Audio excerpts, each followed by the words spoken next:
Well, for more on this, I'm joined by Kyaw Win. He's the founder and executive director of the Burma Human Rights Network. How common are these kidnappings, Kyaw, and who are the main perpetrators? Hi, thanks for having me today. I think this is not the new thing. We have been hearing many cases like that. This is but now when the video came viral about the child, it is everyone become very worried about that. But actually, this kind of situation been happening long time. Kidnapping happened. People's children were missing. So many criminal gangs operating in the camp. But I see that this is something authorities need to do, and also Rohingya community need to collaborate with the authorities. Uh, Having the very bitter experience in the past, the traumatized community, they must be protected. So what you're saying is that these are gangs operating from within the camps and that the Rohingyas in the camp do need to collaborate with authorities. And I guess what you're saying, therefore, is it's not good enough for authorities to say, well, this problem will only be solved once people are repatriated. Is that right? Well, I see that then there are many problems and many issues will sort out if the people were able to repatriate dignified way and protected, and they will get equal rights there.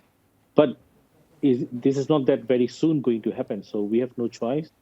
Authority need to, get rid of this kind of criminals, and they have to. But when they are cracking down on this kind of criminals, sometimes the authorities being very heavy-handed with the local people. So that they have both sides need to understand that how to handle the local, and also authority need to support the local community. How could they be protected by those kind of criminal gangs?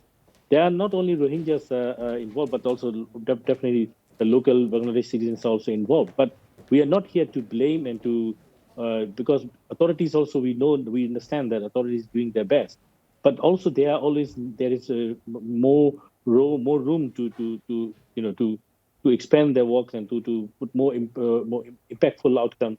So this is something authority have to decide, because they're not tomorrow after tomorrow. These are recently suddenly going back to Burma, because of course every one of us want them to go back, but that's not the situation right now with us.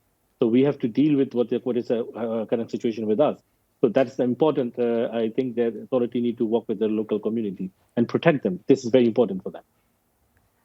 As you say, we're quite far away from these thousands and thousands of Rohingyas being repatriated. And in the meantime, this type of criminal activity is continuing. It sounds like there needs to be a bit of a trust building exercise so that these refugees feel able to come forward and feel able to relate to the authorities that, of course, might not be representatives of their own communities. How can that start to happen in this quite tense situation already? What happened right now is, if I have to say, there will be a long list of things we have to discuss about, because the point is there is arms gangs operating in Rohingya camp long time ago. Those who such as like ARSA, RSO, they are being arms resistant. They call themselves the armed resistance, but the way they are treating their own people is very harsh and very, very, very crime. That this is a crime. Clearly, this is a crime, killing people.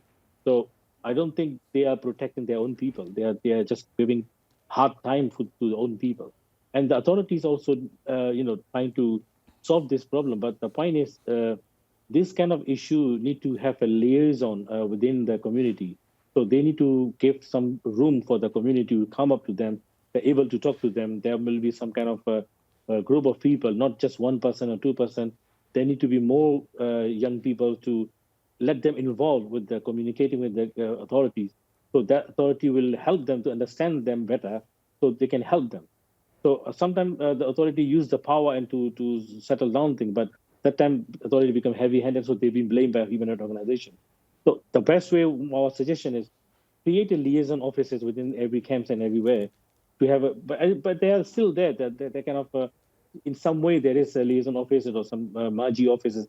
But what I suggesting is, we need to give some room for the local people who are being victim of the kidnappings and so many criminal gangs. So when they can approach to the authorities, authority will have a better idea what is going on in the camp. So then they can help them, they can help them more effectively. At the same time, there should be some role for international actors like UN and other groups, so they can be better share the ideas and knowledge to the authorities that what is the best way to handle this kind of situation. All right, Kyaw Win, thank you so much for your insight and that analysis on the situation there.